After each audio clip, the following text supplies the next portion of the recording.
Hello dear students, welcome to physics time. हम कर रहे हैं क्लास 12th की फिजिक्स का चैप्टर इलेक्ट्रोस्टैटिक्स। थोड़ा सा लेंथी चैप्टर है ये, तो इसमें टाइम लग रहा है हमें बनाने में। ठीक है, तो आज का जो टॉपिक है बहुत ही इम्पॉर्टेंट टॉपिक है, बहुत ही इंटरेस्टिंग टॉपिक है, इलेक्ट्रिक फ्लक्स। फ्लक्स बोर्ड पे लिखा हुआ है ना, फ्लक्स ये क्या है ये समझने से पहले मैंने लिखा है area as a vector. Very interesting thing. Normally अगर मैं रेक्टेंगल बनाती हूँ, रेक्टेंगल इसकी लेंथ और ब्रेड्थ है, आपसे पूछूं इसका एरिया कितना है, आप कहोगे लेंथ इनटू ब्रेड्थ। पढ़ा है ना हमने 11th में। ये तो बहुत छोटी क्लासेस से पढ़ते आ रहे हैं। Area of a rectangle length into breadth. Area क्या कहते हैं हम? Scalar quantity.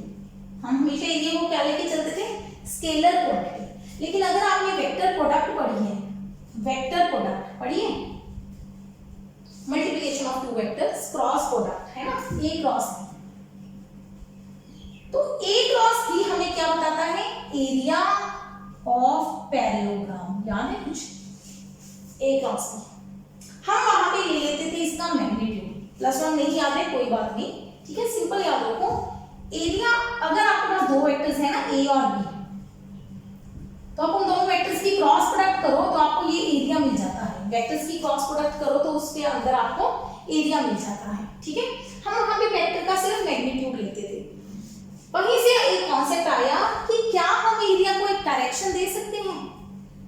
अगर हम मैग्नीट्यूड निकाल सकते हैं क्रॉस प्रोडक्ट से, तो क्रॉस प्रोडक्ट की एक डायरेक्शन होती है ना, कैसे?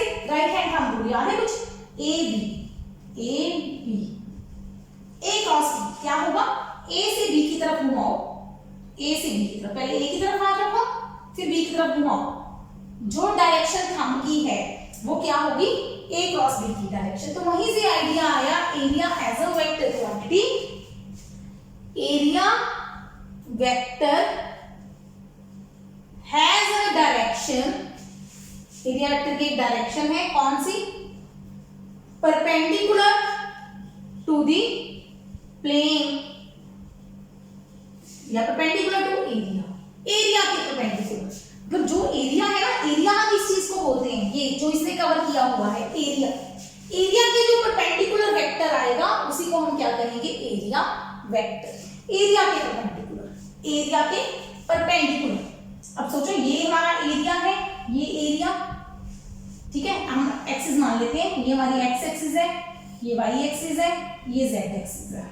अब हमारा एरिया किस प्लेन में है? एक्स जेड प्लेन में, नीचे एरिया है। ठीक है, तो अगर मैं कहूं एरिया वेक्टर निकालो तो आप क्या कहोगे? ये लेंथ है, ये लेंथ है, ये ब्रेड्थ है, एलबी है, या एक्स और जेड कह लो, ये साइड एक्स और जेड है, तो हम एरिया वेक्टर क्या कहेंगे? X into Z. मैग्नीट्यूड हो गया, लेंथ इंटू ब्रेड्थ है ना, मैग्नीट्यूड हो गया, और डायरेक्शन क्या होगी?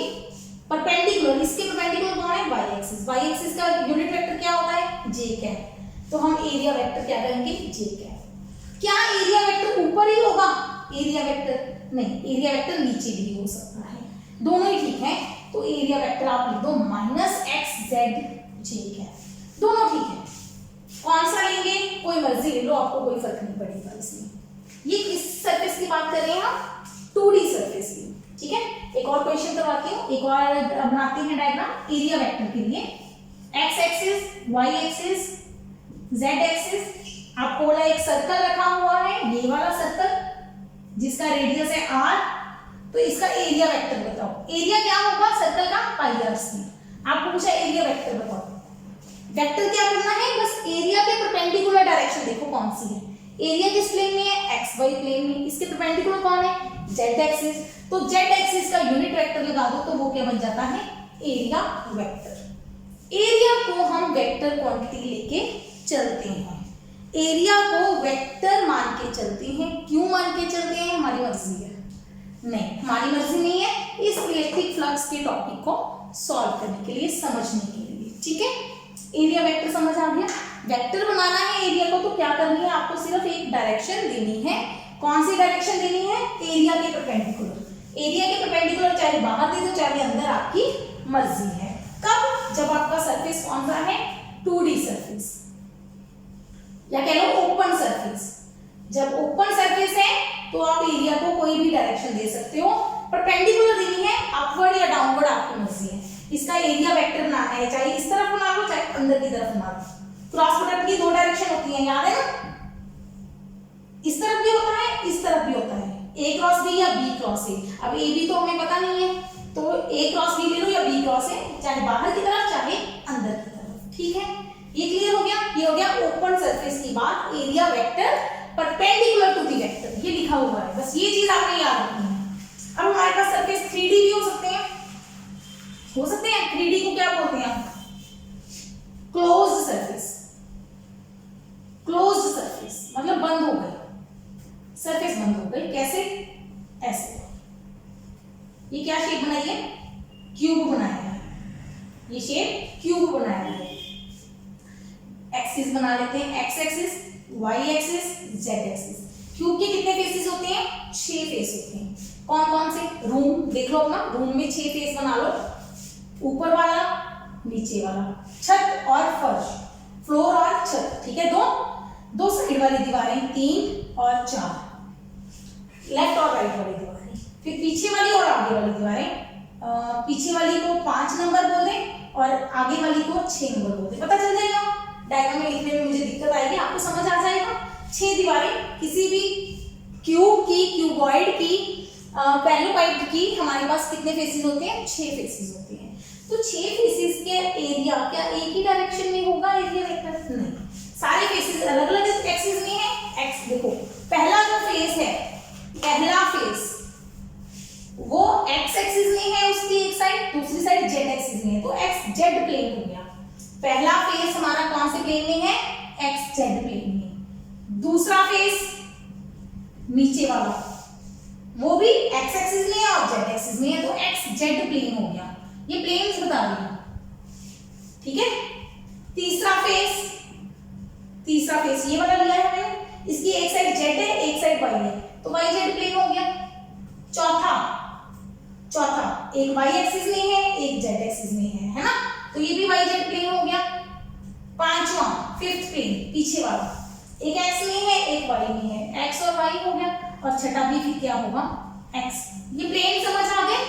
किसी भी क्लोज सरफेस के 6 फेसेस होंगे। कौन कौन से प्लेन्स में होंगे, 2 एक्स वाई प्लेन में होंगे, 2 वाई जेड में, 2 जेड एक्स प्लेन में। ठीक है, अब जब हमें इसका एरिया वेक्टर बनाना है, अब एरिया वेक्टर की बात करते हैं। एरिया वेक्टर मैंने क्यूब बनाया है, क्यूब की सारी साइड सेम होंगी, ए सारी साइड सेम होंगी। टोटल एरिया क्या होता है क्यूब का, 6a स्क्वायर। ए स्क्वायर सबका ए स्क्वायर, टोटल ऐड किया 6a स्क्वायर, है ना। तो एरिया वेक्टर बनाते हैं। पहले का area vector A square into unit vector लगाना है, इसके परपेंडिकुलर ऊपर जाए या नीचे जाए, तो याद रखो क्लोज सरफेस की area vector is perpendicular to area in outward direction of closed surface। बस एरिया वेक्टर की इतनी सी बात समझानी है, फिर हम फ्लक्स शुरू कर देंगे। Area vector is perpendicular to area in outward direction to closed surface. Closed surface के जब भी लेना है एरिया वेक्टर किस तरफ लेना है, बाहर की तरफ, मतलब बाहर ये वाला एरिया, ये फर्स्ट का है ऊपर की तरफ। सेकंड का निकालेंगे इसके परपेंडिकुलर, पर क्यू के अंदर नहीं जाना, बाहर की तरफ जाना है, A2 सेकंड का। थर्ड का बनाएंगे इस तरफ का, बाहर A3। ये समझ आ गया तो क्वेश्चन आपके हो गए, बाहर की तरफ। चौथे का ये मिटा दे, बस साफ बनाए डायग्राम, साफ बनाते हैं, ज्यादा कुछ हो गया इसमें बीच से। देखो कैसे, अब डायग्राम आपको बिल्कुल सामने बनाऊंगी। X axis, Y axis, Z axis. कैसे बनाएंगे, एक स्क्वायर बनाओ, यहां से फिर एक स्क्वायर बनाओ बिल्कुल सेम साइज का और साइड मिला के, ठीक है। अब ये आपका ऊपर वाला फर्स्ट है, नीचे वाला सेकेंड, इस साइड वाला थर्ड, इस साइड वाला फोर्थ, पीछे वाला फिफ्थ, आगे वाला सिक्स्थ। फिफ्थ और सिक्स्थ आगे पीछे वाला। फर्स्ट वाला अपवर्ड बाहर, सेकेंड वाला बाहर डाउनवर्ड, थर्ड वाला इस तरफ थर्ड, फोर्थ वाला इस तरफ फोर्थ, 5th वाला पीछे की तरफ जाएगा, परपेंडिकुलर बनाना है, 6th वाला इस तरफ आएगा। एक्चुअली क्या होता है, अगर आपका एक्स वाई प्लेन है तो एक्स और वाई के परपेंडिकुलर कौन होगा, जेड, तो ये दोनों जेड में आएंगे, पॉजिटिव नेगेटिव बाहर की तरफ देख लेना, ये दोनों वाई और जेड आ गए, वाई और जेड दोनों के परपेंडिकुलर कौन होगा, एक्स एक्सिस, एक्स और जेड के परपेंडिकुलर कौन होगा, वाई एक्सिस। इस तरह से कैलकुलेट करेंगे। तो सोचो एक्स जेड फर्स्ट प्लेन के ऊपर कौन है, वाई एक्सिस का जे कैप लगा दो। सेकंड वाला एक्स और जेड, ये वाला ए स्क्वायर ही आएगा ना, ये तो नीचे की तरफ जा रहा है, नीचे कौन है, माइनस वाई, मतलब माइनस जे कैप। थर्ड वाला वाई जेड, ये वाला थर्ड वाला उस तरफ जा रहा है, इस तरफ एक्स एक्सिस है, उस तरफ माइनस एक्स एक्सिस है, तो मतलब माइनस ए स्क्वायर आई कैप, तो इसका क्या होगा, प्लस ए स्क्वायर आई कैप। ठीक है। फिफ्थ वाला, फिफ्थ ये वाला पीछे की तरफ जा रहा है, बाहर, आगे जेड है, पीछे माइनस जेड होगा, तो माइनस ए स्क्वायर के है, आगे वाला प्लस ए स्क्वायर के है। समझ आ गया। इस तरीके से हम क्या कैलकुलेट करते हैं, एरिया वेक्टर। ठीक है।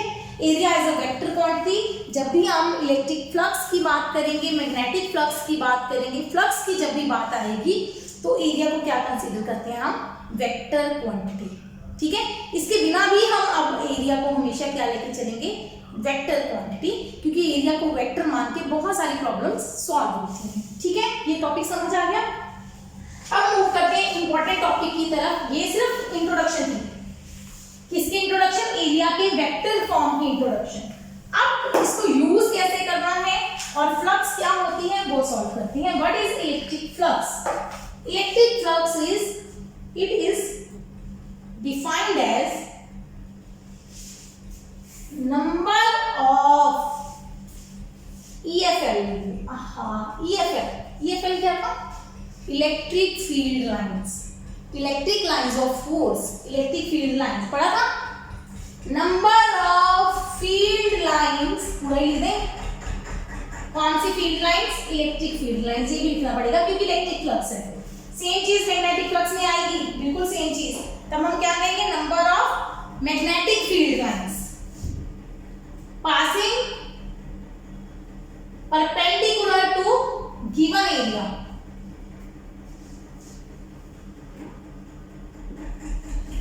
किसी भी एरिया से जो लाइंस परपेंडिकुलर पास करेंगी, उन लाइंस के नंबर को, गिनती को हम क्या कहते हैं, इलेक्ट्रिक फ्लक्स।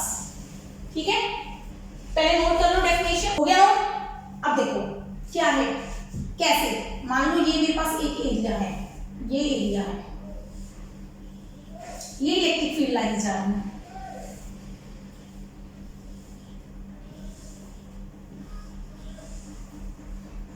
सीधी लाइंस है, पैरेलल लाइंस। अगर पैरेलल लाइंस इक्वी डिस्टेंट हो तो इसका मतलब क्या होता है, यूनिफॉर्म इलेक्ट्रिक फील्ड। अगर पैरेलल लाइंस हो, डिस्टेंस बराबर हो तो होता है यूनिफॉर्म इलेक्ट्रिक फील्ड। ये मैंने कुछ ज्यादा ही बड़ा बना दिया। चलो एक ए डायग्राम बना रही हूँ, दोनों में फर्क बताना मुझे, खुद बताना फर्क क्या है। कैसे बताओगे, लाइव क्लास तो है नहीं, ये तो रिकॉर्डिंग लेक्चर है। कमेंट्स में बता देना क्या फर्क है दोनों में, क्या फर्क है। वही बॉक्स रखा है मैंने, सिमिलर कुछ मिलता जुलता, सेम साइज का है, समझ लो। ऐसे मिन के नहीं बनाया, मैंने मेजर करके नहीं बनाया। दोनों डायग्राम्स में क्या फर्क है, इसमें लाइंस दूर दूर हैं, इसमें लाइंस पास पास हैं, मतलब इलेक्ट्रिक फील्ड वीक है, कमजोर है, यहाँ पे इलेक्ट्रिक फील्ड स्ट्रॉन्ग है। कंपैरिजन में वीक और स्ट्रॉन्ग कंपैरिजन टर्म है। ठीक है। आपस में ये वीक है, ये स्ट्रॉन्ग है। ठीक है। जब लाइंस ज्यादा पास हो, क्राउडिंग ज्यादा हो तो इलेक्ट्रिक फील्ड स्ट्रॉन्ग होता है, जब लाइंस दूर दूर हो तो इलेक्ट्रिक फील्ड वीक होता है। ठीक है। कम स्ट्रेंथ है इसकी। अब इसमें कितनी लाइंस पास करनी है, एरिया से परपेंडिकुलर, एरिया के परपेंडिकुलर जाना चाहिए, इसीलिए हमने एरिया वेक्टर का कॉन्सेप्ट इंट्रोड्यूस किया है। जो अब इसमें से कितनी लाइंस पास करनी है, 4, तो इसकी फ्लक्स कितनी होगी, 5, 4, बस simple number of lines passing through given area. इधर लाइंस कितनी होगी, इधर लाइंस कितनी पास करनी है, 1 2 3 4 5 6 7, 7 लाइंस पास करनी है, तो फ्लक्स 7 हो गई। ठीक है। तो इसका मतलब हमारी जो, अच्छा फ्लक्स का जो सिंबल होता है ना, सिंबल फ्लक्स का सिंबल निशान इसकी निशानी क्या है, ये फल, सर्कल डाल के लाइन लगा दो, फल फल PHI फल, ठीक है। और साथ में पैड में E लिख देते हैं, E फॉर इलेक्ट्रिक फ्लक्स। ऐसे मैग्नेट में करेंगे, M नहीं डालेंगे, B डालेंगे, मैग्नेटिक फ्लक्स, ठीक है। सेम चीजें आएंगी, तो इसलिए पहले यहां पे समझ लो इलेक्ट्रिक फ्लक्स फाई E होती है सिंबल। अब यहाँ पे फ्लक्स कम आई है, यहाँ पे फ्लक्स ज्यादा आई है, इसका मतलब हमें क्लियर हो गया फ्लक्स किस पे डिपेंड करती है, इलेक्ट्रिक फील्ड स्ट्रेंथ पे। जितना इलेक्ट्रिक फील्ड ज्यादा उतनी फ्लक्स ज्यादा। अच्छा, ये नंबर ऑफ फील्ड लाइंस है, मतलब फ्लक्स क्या होगी हमारी, स्केलर क्वांटिटी होगी, नंबर की कोई डायरेक्शन नहीं हो सकती, तो it is a scalar quantity, ठीक है। तो इलेक्ट्रिक फील्ड के मैग्नीट्यूड पे डिपेंड करती है, फ्लक्स क्लियर है, मैग्नीट्यूड पे डिपेंड करती है। अच्छा, अगर मैं एक एरिया ये लिया है मैंने, अगर मैं यहाँ पे बड़ा एरिया ले लूं, इतनी ही लाइंस है, यही लाइंस है सेम, मुझे मार्कर चेंज करना पड़ेगा, एक बार समझ लो, दिख रहा है तो फिर चेंज करते हैं, ठीक है। बस ये इतनी लाइन, अब कितनी लाइंस पास कर रही है, 1 2 3 4 5 6, अब फ्लक्स कितनी हो गई, 6। मतलब फ्लक्स एरिया पे भी डिपेंड करेगी, जितना एरिया ज्यादा होगा उतनी ज्यादा लाइंस पास करेगी, तो हमारी फ्लक्स किस पे डिपेंड करती है, एरिया पे। तो फ्लक्स के दो फैक्टर्स आ गए, एक इलेक्ट्रिक फील्ड स्ट्रेंथ, एक एरिया। मतलब हम फ्लक्स को लिख सकते हैं, इसको मिटा दें एक बार, हम इसका मतलब लिख सकते हैं, क्योंकि दो फैक्टर्स हैं, तो इसका मतलब हम लिख सकते हैं फ्लक्स इज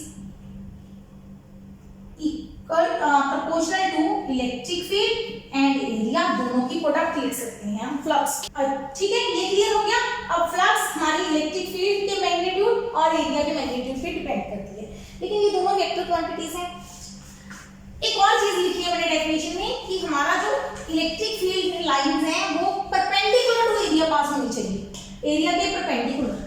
अब ये मेरा एरिया है, अब मान लो मेरा इलेक्ट्रिक फील्ड इस तरह से जा रहा है, इलेक्ट्रिक फील्ड एरिया से किसी एंगल पे जा रहा है, एरिया के परपेंडिकुलर नहीं है, तो इलेक्ट्रिक फील्ड के हम दो कंपोनेंट बना सकते हैं, एक इधर एक इधर। मान लो ये एंगल थीटा है, तो इधर कंपोनेंट क्या होगा, cos थीटा, इधर कंपोनेंट क्या होगा, sin थीटा। तो क्या ये लाइंस, ये इलेक्ट्रिक फील्ड, ये भी लाइंस है, मतलब मैंने एक इलेक्ट्रिक फील्ड लाइन को दो पार्ट्स में ब्रेक कर दिया, एक परपेंडिकुलर एक पैरेलल। क्या ये लाइन एरिया के बीच में से गुजर रही है, ध्यान दो, इस चीज को हम क्या बोलते हैं, ऐसे सोचो, ऐसे बीच में ऐसे, ये लाइन एरिया के बीच में से परपेंडिकुलर नहीं गुजर रही। अच्छा, इस तरह से जो पहले बनाया है, लाइंस बीच में से क्रॉस कर रही है, छेद के जानी चाहिए एरिया को, एरिया के बीच में से निकलनी चाहिए, इधर एरिया के पैरेलल जा रही है, तो पैरेलल वाली लाइंस नहीं है, नहीं परपेंडिकुलर लाइंस लेंगे, तो इधर इलेक्ट्रिक फील्ड का मतलब कौन सा कंपोनेंट काम करेगा, cos थीटा। तो हम कहेंगे flux is proportional to E cos theta और A, है ना। E cos थीटा और A क्या होता है, AB cos theta, cos theta क्या होता है, dot product E dot E, इसीलिए हमने एरिया को वेक्टर बनाया है, ताकि हमारा इलेक्ट्रिक फील्ड और एरिया वेक्टर की डॉट प्रोडक्ट हो सके। ध्यान दो, एरिया वेक्टर किस तरफ होगा, इस तरफ, इलेक्ट्रिक फील्ड किस तरफ है, इस तरफ। ध्यान दो, दोबारा से बनाते हैं डायग्राम, ये है हमारा एरिया वेक्टर, एरिया के परपेंडिकुलर, एरिया के परपेंडिकुलर, और ये है हमारा इलेक्ट्रिक फील्ड, ये एंगल है थीटा। तो फ्लक्स का फॉर्मूला क्या है, E A cos theta, E A cos theta मतलब E dot A, where flux is equal to E A cos theta. ध्यान देगा, इसको मिटा दे, पर बाकी सारा कुछ मिटा देते हैं, ये बस। अब हमारा फॉर्मूला आ गया, flux is equal to E A cos theta, where theta is angle between E vector and A vector. Theta किसके बीच में एंगल है, E वेक्टर और A वेक्टर के बीच में एंगल है, ठीक है। अब देखो, हमारा पहला केस ये था ऐसे, अब इस केस में थीटा कितना है, थीटा कितना है, 0 डिग्री, थीटा 90 नहीं है, यही हमारा A वेक्टर है, यही हमारा इलेक्ट्रिक फील्ड है, दोनों पैरेलल है, तो थीटा कितना है, 0। Theta is naught angle between electric field and area. Area के बीच में एंगल नहीं है, एरिया वेक्टर के बीच में एंगल है, एरिया वेक्टर, इसीलिए एरिया को वेक्टर बनाया है ताकि हमारे पास ये फॉर्मूला इजी हो सके याद करना। ई ए cos थीटा तो बन गया था, अब थीटा एंगल किसके बीच में ले, इसीलिए हमने टर्म इंट्रोड्यूस की एरिया वेक्टर, जिसको एरिया के परपेंडिकुलर डायरेक्शन दे। ठीक है, वैसे भी किसी भी परपेंडिकुलर की डायरेक्शन यूनिक होगी। अब सोचो अगर मेरे पास ये एरिया है, अगर मुझे इसके बीच में एरिया देना होता तो एरिया वेक्टर ये भी हो सकता था, ये भी हो सकता था, किसी भी डायरेक्शन में हो सकता था। परपेंडिकुलर जब लोगे तो हर पॉइंट पे परपेंडिकुलर की डायरेक्शन क्या होगी, सेम। तो इसीलिए हमने एरिया वेक्टर इस तरीके से लिया कि एरिया के परपेंडिकुलर हो। Theta is naught angle between E vector and A vector. अब इस केस में थीटा 0 है तो हमारी फ्लक्स क्या होगी, ई इंटू ए। ये मिटा दें, ये नोट हो गया, इस साथ साथ नोट करते जाओ राजे। ई ए फ्लक्स क्या होगी, ई ए cos थीटा है नहीं है, cos 0 1 होता है तो मैक्सिमम फ्लक्स होगी। अगर एरिया, अगर हमारे पास E electric field lines are perpendicular to area, इसका मतलब क्या हुआ, parallel to area vector, then maximum flux. दो चीजें हैं, एरिया के परपेंडिकुलर, एरिया वेक्टर के पैरेलल, तो हमारी फ्लक्स क्या होती है, मैक्सिमम। अब यही हमारा एरिया है, इलेक्ट्रिक फील्ड ऐसे है, आप कहोगे थीटा एरिया वेक्टर और इलेक्ट्रिक फील्ड के बीच में एंगल 90 डिग्री, तो फ्लक्स क्या होगी, cos 90 cos 90 0, मतलब कोई लाइन इस एरिया को छेद के नहीं जा रही, दिख भी रहा है कोई भी लाइन एरिया के परपेंडिकुलर नहीं है। इसका मतलब electric field lines are parallel to area, area के पैरेलल है। हमारी डेफिनेशन में परपेंडिकुलर होनी चाहिए, एरिया के परपेंडिकुलर होनी चाहिए, एरिया के वेक्टर के पैरेलल होनी चाहिए, means perpendicular to area vector. तो मिनिमम फ्लक्स क्या होती है, 0। मैक्सिमम फ्लक्स होती है ये, मिनिमम फ्लक्स क्या होती है, 0।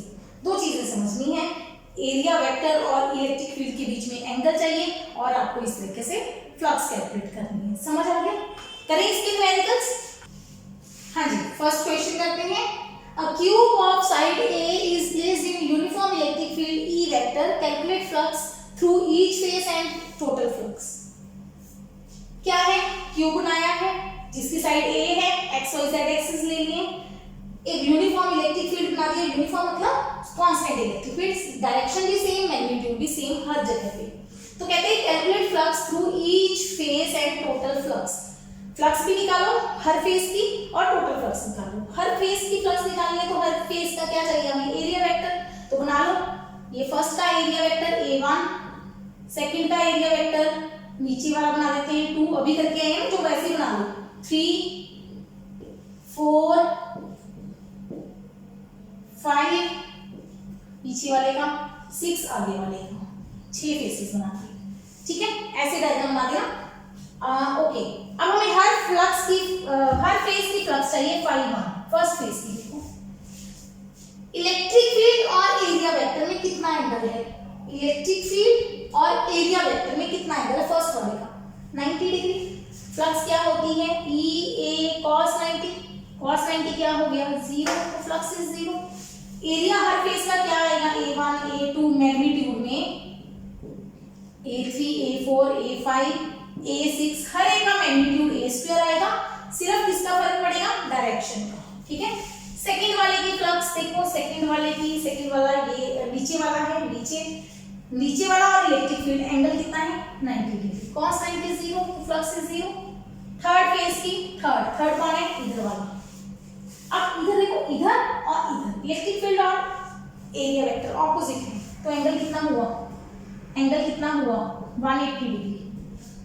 सोचो इलेक्ट्रिक फील्ड इस तरफ है, एरिया वेक्टर इस तरफ है, एंगल कितना हुआ 180 डिग्री। cos 180 -1, एरिया A² -1, तो मतलब फ्लक्स आई -EA²। फोर्थ फेस की इलेक्ट्रिक फील्ड और एरिया वेक्टर सेम डायरेक्शन में है, तो एंगल कितना हुआ 0, cos 0 1, E × ए स्क्वायर। फिफ्थ है पीछे वाला, फिफ्थ इधर जा रहा है मतलब जेड एक्सिस में जा रहा है। इलेक्ट्रिक फील्ड किस एक्सिस में है? एक्स एक्सिस में। एंगल कितना होगा दोनों के बीच में? 90 डिग्री। cos 90 0, flux 0। छठे फेस का एंगल, छठा फेस किस तरफ है? बाहर की तरफ, मतलब जेड एक्सिस। इधर क्या है? इलेक्ट्रिक फील्ड एक्स एक्सिस में, तो एंगल कितना हुआ? 90 डिग्री। E cos 90 0। हर फेस की फ्लक्स निकल गई। Flux can be positive, can be negative, कुछ भी हो सकती है, positive negative depending on direction of field, but vector नहीं होगी, मैग्नीट्यूड होगा इसका पॉजिटिव या नेगेटिव। ठीक है, दोनों का मतलब है पॉजिटिव और नेगेटिव इलेक्ट्रिक फील्ड का।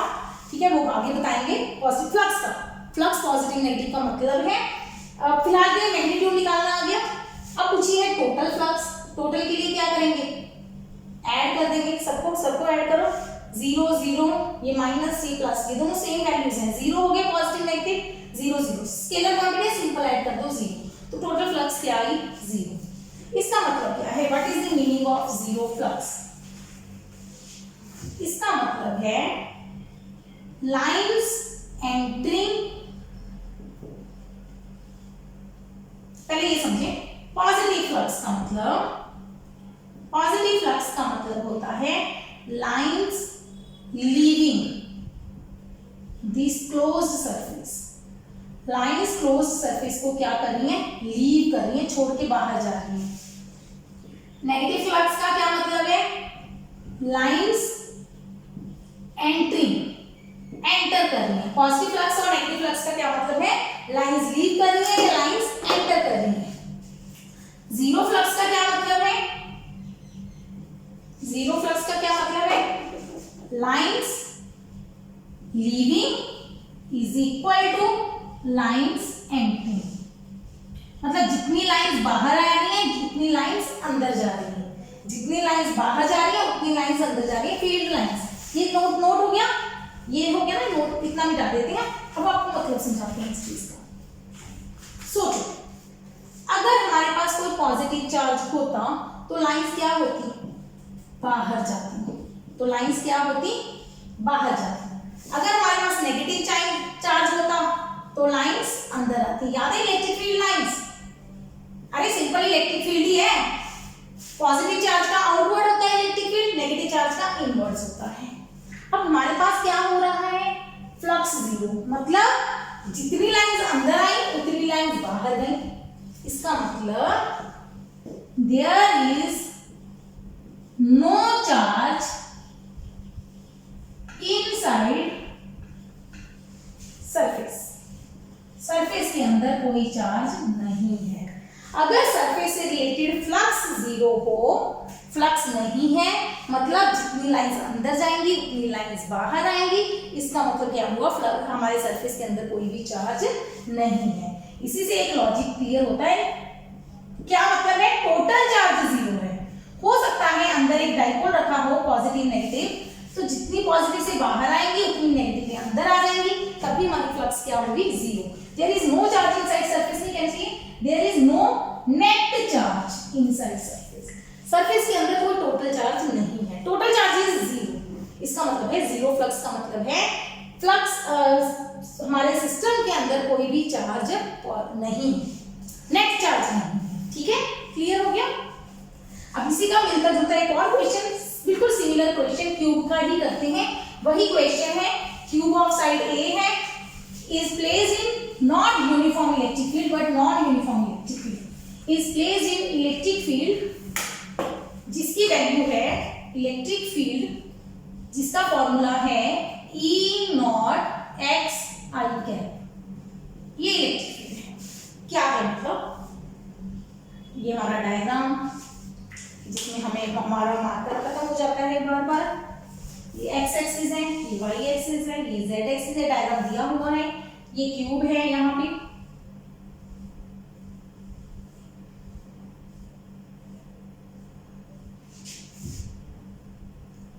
ये डिस्टेंस कितना है? ए डिस्टेंस पे क्यूब है जिसकी साइड ए है। ठीक है, अब हमें टोटल फ्लक्स निकालनी है। इलेक्ट्रिक फील्ड एक्स एक्सिस में है, ये ठीक है, लेकिन इलेक्ट्रिक फील्ड यूनिफॉर्म नहीं है। इलेक्ट्रिक फील्ड किस पे डिपेंड करता है? एक्स। पोजीशन पे डिपेंड करेगा। मतलब यहाँ पे देखोगे इलेक्ट्रिक फील्ड की वैल्यू अलग होगी।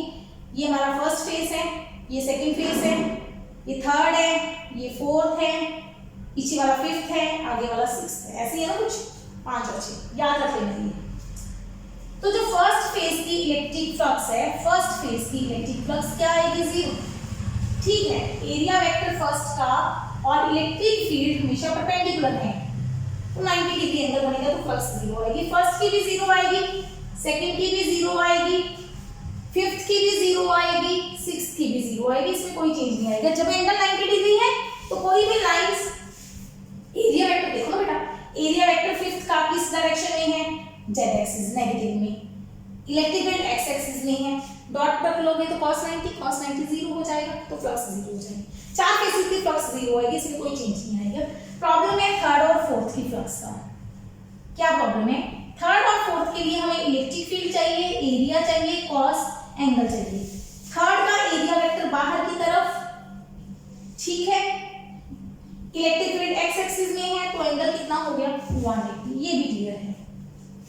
फोर्थ का इलेक्ट्रिक फील्ड और एरिया वेक्टर पैरेलल है, फोर्थ का पैरेलल है, तो एंगल क्या बन जाएगा? 0 डिग्री। ये भी ठीक है। अब प्रॉब्लम है इलेक्ट्रिक फील्ड की वैल्यू।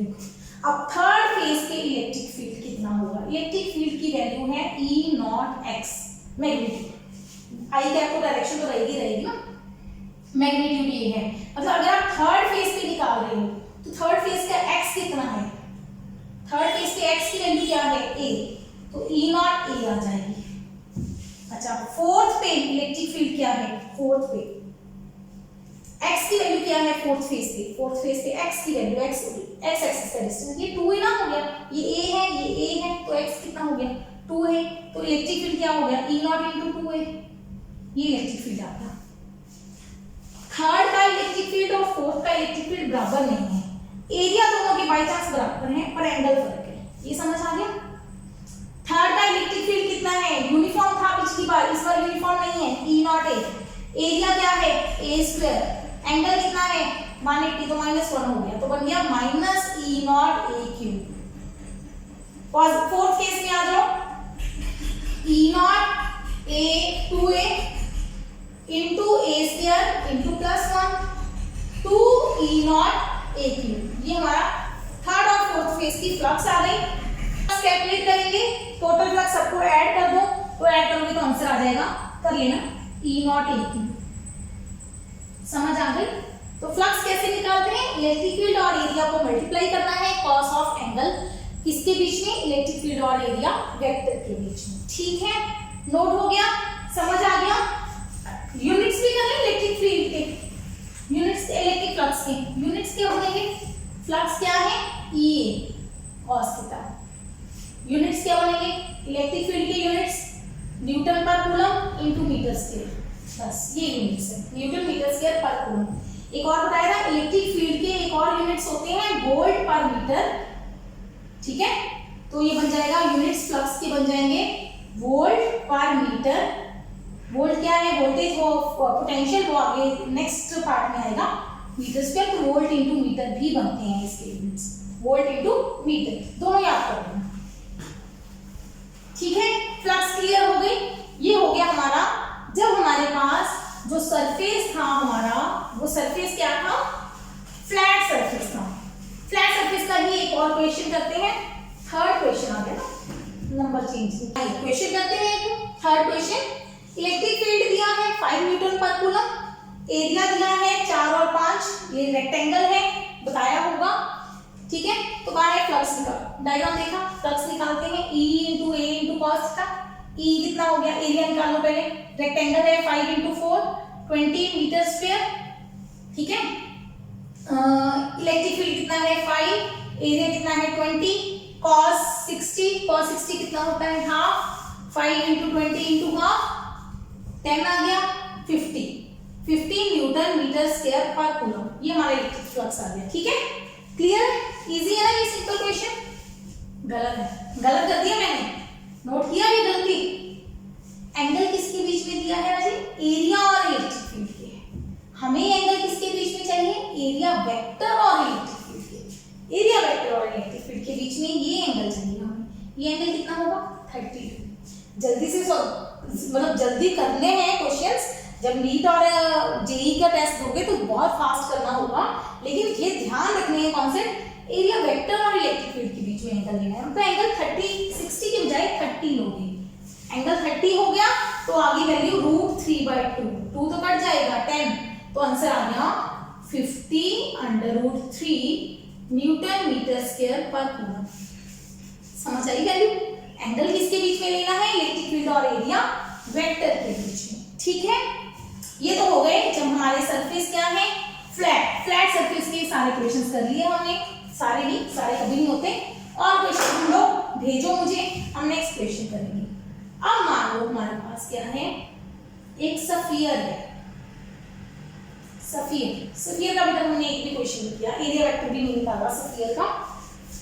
पहले सफियर का एरिया वेक्टर सिखा दें आपको। ये सफियर है, सफियर ये सर्कल भी लग रहा है ना, सर्कल और सफियर में फर्क नहीं लगता। ऐसे करते हैं, सफियर बनाने के लिए ना इसको थोड़ा सा ऐसे बना देते होते हैं। छोटे होते बॉल नहीं बनाते घर में, हमारे स्कूल में ऐसे बॉल बनाने सिखाते थे कि ये बीच में सर्कल बना दो तो पता चल जाती है ये बॉल है, ये 3D फिगर होती है। अब इसका एरिया वेक्टर निकालना है तो इसके एरिया के परपेंडिकुलर होगा। ठीक है, इसके परपेंडिकुलर कौन है? ये लाइन परपेंडिकुलर है, बिल्कुल आउटवर्ड है। ठीक है, ये भी परपेंडिकुलर है, ये भी परपेंडिकुलर है। जो भी लाइन सेंटर से पास करेगी वो क्या होगी? परपेंडिकुलर होगी। कुछ गलत बन गया, सेंटर ही गलत ले लिया। ये हो गया सेंटर। जो भी लाइन सेंटर से पास करेगी ना राजे, वो एरिया के परपेंडिकुलर होगी, तो वो सारे एरिया वेक्टर बनेंगे। तो इतने सारे अलग अलग डायरेक्शन में एरिया वेक्टर हो गए, तो हम इलेक्ट्रिक फील्ड कैसे, फ्लक्स कैसे कैलकुलेट करेंगे, है ना? एरिया वेक्टर की डायरेक्शन चेंज होती जाएगी। तो इसका एक क्वेश्चन करते हैं। Let a charge Q is placed at center of a sphere of radius r. Calculate electric flux. Flux calculate करो, क्वेश्चन है। करें? क्या क्वेश्चन है? एक चार्ज है Q, किसी स्फीयर के सेंटर पे एक चार्ज रखा है, पॉजिटिव चार्ज मान लेते हैं, पॉजिटिव चार्ज है, नेगेटिव भी मान के रख सकते हैं, कोई प्रॉब्लम नहीं, पॉजिटिव चार्ज है।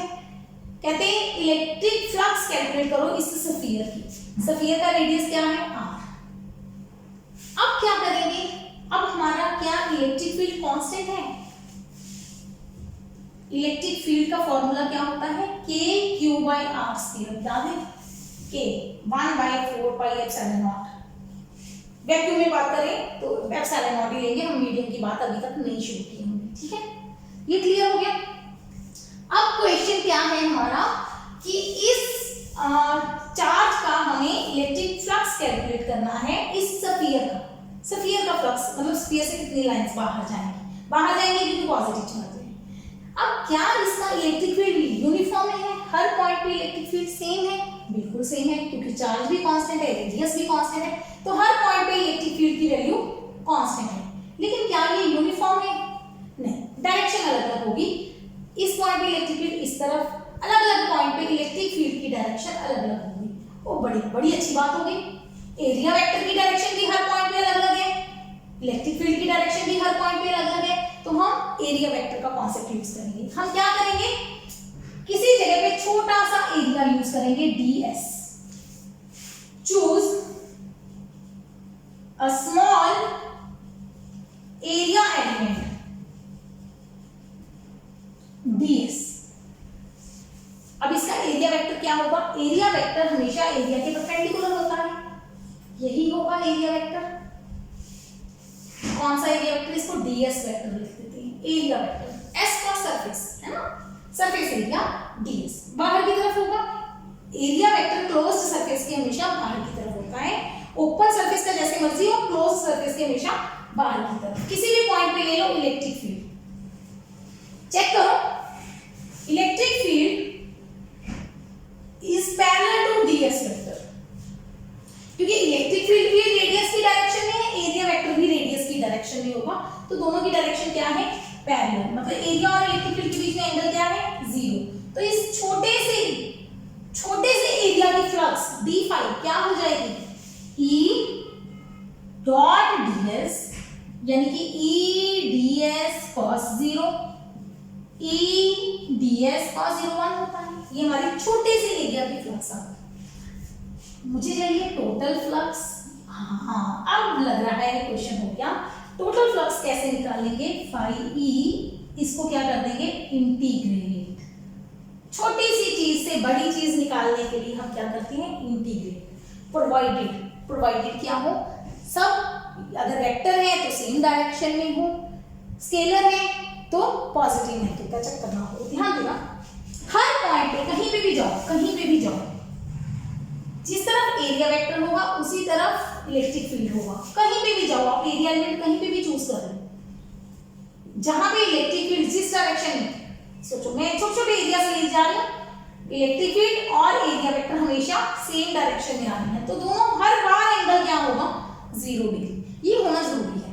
अगर हर बार ये 0 डिग्री ना होता तो आपका ये फॉर्मूला को आप इंटीग्रेट नहीं कर सकते थे, तो आपका थीटा वेरिएबल हो जाता है ना। तो हम इसको इंटीग्रेट करते हैं, ई ds को इंटीग्रेट कर दो। अब यहाँ पे ई वेक्टर है कि स्केलर है, स्केलर है, मैग्नीट्यूड है सिर्फ, मतलब हमने मैग्नीट्यूड लिया है, मैग्नीट्यूड इसका कांस्टेंट है। कांस्टेंट टर्म इंटीग्रेशन से बाहर आ जाती है, तो इंटीग्रेशन के अंदर कौन बचता है, ds। इंटीग्रेशन के अंदर कौन बचता है, ds। ds मतलब छोटा सा एरिया, छोटे से एरिया का इंटीग्रेशन, याद है dx का इंटीग्रेशन x होता है, dy का इंटीग्रेशन y होता है, तो ds का इंटीग्रेशन s हो जाएगा। s मतलब टोटल सरफेस एरिया, और पूरे स्फीयर का सरफेस एरिया, वेक्टर नहीं आ रहा कहीं पे भी, सिर्फ मैग्नीट्यूड है। पूरे स्फीयर का k q/r², और पूरे स्फीयर का सरफेस एरिया क्या होता है, 4πr²। r² और r² कट गया, k की वैल्यू 1/4πε0 q इंटू 4π, और वहां 4π भी कट गया, तो हमारा इलेक्ट्रिक फ्लक्स आ गया। मिटा दें इसको, तो हमारे इलेक्ट्रिक फ्लक्स की वैल्यू क्या आ गई, q/ε0। स्फीयर के इलेक्ट्रिक फ्लक्स की वैल्यू, जिसके अंदर हमने चार्ज प्लस q रखा है, इलेक्ट्रिक फ्लक्स की वैल्यू आ गई q/ε0। क्लियर हो गया, नोट कर लो इसको। अगर ये चार्ज नेगेटिव होता तो क्या होता, अगर ये चार्ज नेगेटिव होता, यहाँ सिर्फ समझा रही हूँ, अगर नेगेटिव होता तो क्या होता, इलेक्ट्रिक फील्ड अंदर की तरफ आता, इलेक्ट्रिक फील्ड बाहर की बजाय अंदर की तरफ आता, एरिया बाहर ही होता, एंगल कितना होता, 180, एंगल 180 होता तो फ्लक्स नेगेटिव आती, तो यहाँ पे -q/ε0 आता था। अगर पॉजिटिव चार्ज है तो प्लस आया है, अगर हमारे पास नेगेटिव चार्ज आता, इफ q इज नेगेटिव, तो हमारी फ्लक्स क्या आती, -q/ε0। मतलब सिंपल, और कुछ नहीं, फ्लक्स नेगेटिव आती है। फ्लक्स पॉजिटिव का मतलब क्या समझाया है, फ्लक्स बाहर जाएगी, लाइंस बाहर जाएंगी, सही है। नेगेटिव फ्लक्स का मतलब नेगेटिव चार्ज होगा तो अंदर आती, पीछे टॉपिक में लिखवाया था। Positive flux means lines are leaving the surface, बाहर जा रही हैं। नेगेटिव फ्लक्स का मतलब लाइंस अंदर आ रही हैं, तो वही लॉजिक हमारा यहाँ पे बन रहा है। तो जब हमारा इलेक्ट्रिक फील्ड वेरिएबल हो गया ना, इलेक्ट्रिक फील्ड मैग्नीट्यूड कांस्टेंट है पर डायरेक्शन अलग अलग है।